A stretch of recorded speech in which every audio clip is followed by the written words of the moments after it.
కేసీఆర్ వంగ సంతోష్ ఈక్వలే కదా, బాబాయ్ చెప్పిండట్టాడు కదా.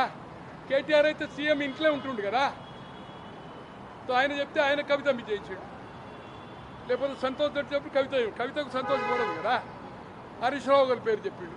వాళ్ళు ఫ్యామిలీ మెంబర్స్ కదా, ఒక కుటుంబం కదా, కుటుంబ పాలన కదా, రీజనల్ పార్టీ కదా. కుటుంబాలకు సంబంధించిన ఒకటే అండి, ముఖ్యమంత్రి మొదట అవకాశం ఇచ్చింది. కొంత మెప్పు పొందడానికి కూడా వీళ్ళు కొద్దిగా అవుతుందో ఆయన కోసం ప్రమోషన్స్ ఇచ్చారు. ప్రభాకర్ రావు రిటైర్ అయినందుకు ఇచ్చారు, రాధాకిషన్ రావుకి 2 సార్లు ఇచ్చారు.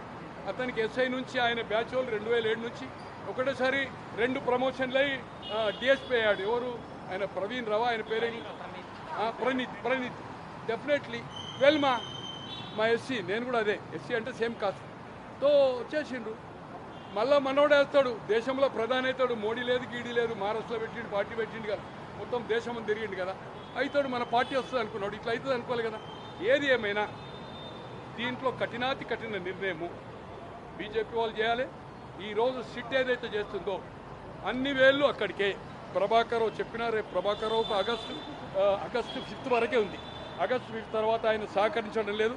ఖచ్చితంగా అతన్ని కస్టడీకి తీసుకుంటారు. అతను అరెస్ట్ కావడం ఖాయం. పోలీస్ జ్యుడిషియల్లో ఉండి తర్వాత ఇంట్రాగేషన్కి తీసుకుంటారు.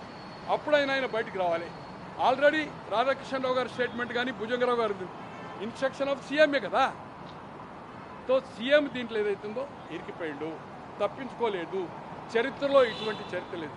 బీజేపీ కూడా ఈ అవకాశాన్ని, మేము గవర్నమెంట్ వస్తామంటుండు కదా, మీరు 2 మంత్రులకు పడది, 8 మంది ఎంపీలు డిఫరెన్స్ తో ఇప్పటికైనా ఎక్కట్టా చేసి బీఆర్ఎస్ డైల్యూట్ అయినాడే, ఇది రాజకీయ సబ్జెక్టు, డైల్యూట్